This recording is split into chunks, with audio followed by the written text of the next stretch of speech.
Assalamualaikum warahmatullahi wabarakatuh. Apa kabar pagi hari ini anak-anak? Alhamdulillah pada sehat semua ya.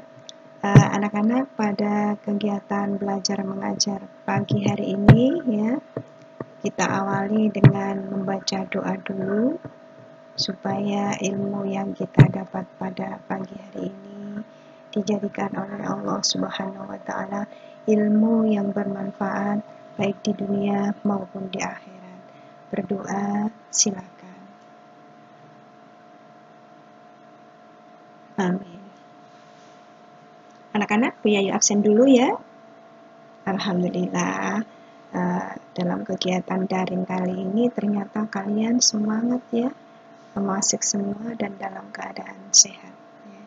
Untuk kelas yang lain, barangkali ada teman-teman kalian yang sakit ya, kita doakan semoga mereka cepat sembuh. Anak-anak, hari ini kita harus tetap bersyukur karena masih diberi kesehatan di tengah pandemi COVID-19. Maka dari itu, kita harus tetap semangat belajar dan jangan lupa menjaga kesehatan ya. Memakai masker, cuci tangan, dan jaga jarak ya. Anak-anak, hari ini kita akan membahas bab 1 tentang interaksi antar negara Asia dan negara lainnya di dunia ya.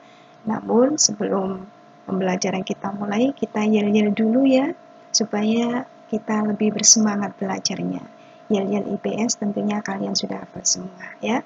Kita mulai 1, 2, 3. Bukan karena sekolahnya ku cinta IPS, bukan karena siswanya ku cinta IPS, bukan karena gurunya ku cinta IPS, tapi karena ilmunya ku cinta IPS. Tepuk tangan untuk kita semua ya. Baiklah anak-anak ya, sebelum kita melanjutkan pembelajaran kali ini ya, kita harus tahu atau kalian harus tahu tentang tujuan pembelajaran bab 1, yaitu interaksi antar negara Asia dan negara lainnya di dunia. Ya, yang kita pelajari kali ini adalah letak dan luas benua Asia dan benua lainnya di dunia. Ini merupakan sub pokok bahasan A ya. Nah, setelah pembelajaran dimulai atau dilaksanakan ya, diharapkan kalian mampu 1. Menunjukkan letak benua Asia dan benua lainnya di dunia. 2. Menyebutkan letak astronomis benua Asia dan benua lainnya di dunia. Yang ketiga, menyebutkan letak geografis benua Asia dan benua lainnya di dunia. Yang keempat, menyebutkan urutan benua berdasarkan luasnya. Yang kelima, menyebutkan pembagian region benua Asia dan benua lainnya. Yang keenam, menjelaskan keadaan alam benua Asia dan benua lainnya di dunia. Sekarang Bu Yayu tanya, apa sih benua itu? Ada yang tahu? Benua atau disebut kontinen ya. Jadi benua atau kontinen adalah hamparan daratan yang sangat luas yang pada bagian tengahnya bersifat kering. Kenapa bersifat kering? Karena tidak mendapat pengaruh angin laut yang basah dan lembab ya. Bu Yayu akan menceritakan sedikit tentang sejarah terbentuknya benua ya. Nih, kurang lebih 300 juta tahun yang lalu, semua benua yang ada sekarang ini tergabung menjadi satu yang disebut benua Pangea. Nih ya, ini adalah peta benua Pangea ya. Kemudian benua Pangea ini terpecah menjadi 2 benua. Ini ada petanya juga, yaitu benua Laurasia dan benua Gondwana ya. Benua Laurasia ini terletak di belahan bumi utara Sedangkan benua Gondwana ini terletak di belahan bumi selatan, ya. Selanjutnya benua-benua ini bergerak saling menjauh atau mendekat satu dengan yang lainnya dalam kurun waktu jutaan tahun lamanya.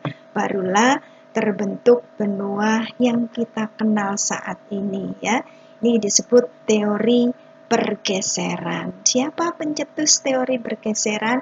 Yaitu Alfred Wegener. Ini, ya. Di benua yang kita kenal ada 5 benua. Benua Asia, ya.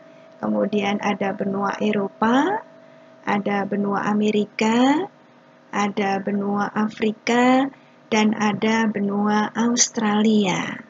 Ya, ada juga benua Antartika, ini termasuk juga benua, ya. Tapi tidak dihuni oleh manusia. Kenapa? Karena Antartika ini mempunyai iklim yang sangat ekstrim. Letaknya di belahan bumi paling selatan, ya, di kutub selatan. Nih, hamparan daratannya berupa es. Paham anak-anak? Paham ya? Nih, ya. Masing-masing benua mempunyai karakteristik yang berbeda-beda. Kita bahas dulu. Yang pertama adalah benua Asia dan karakteristiknya. Ini adalah profil atau peta benua Asia. Benua Asia terbagi menjadi 6 wilayah, ya. Yang pertama adalah Asia Barat, yang kedua Asia Tengah, yang ketiga Asia Timur, yang keempat Asia Selatan, kelima Asia Tenggara, dan yang keenam Rusia. Benua Asia berbatasan dengan paling utara sendiri, ini berbatasan dengan Samudra Arktik, ya. Kemudian sebelah timur berbatasan dengan Selat Bering dan Samudra Pasifik. Di sebelah selatan berbatasan dengan Samudra Hindia, dan di sebelah barat berbatasan dengan Laut Kaspia, Laut Hitam, Selat Bosporus, Selat Dardanella, Laut Tengah, Terusan Suez, dan Laut Merah. Nah, paham anak-anak? Sampai di sini dulu ya. Kita lanjutkan minggu depan ya. Ini ada tagihan tugas yang kalian lakukan minggu depan dikumpulkan ya. Tugasnya yaitu mencari karakteristik benua Asia. Nah, sudah, yuk akhiri dulu sampai di sini. Kurang lebihnya mohon maaf. Wassalamualaikum warahmatullahi wabarakatuh.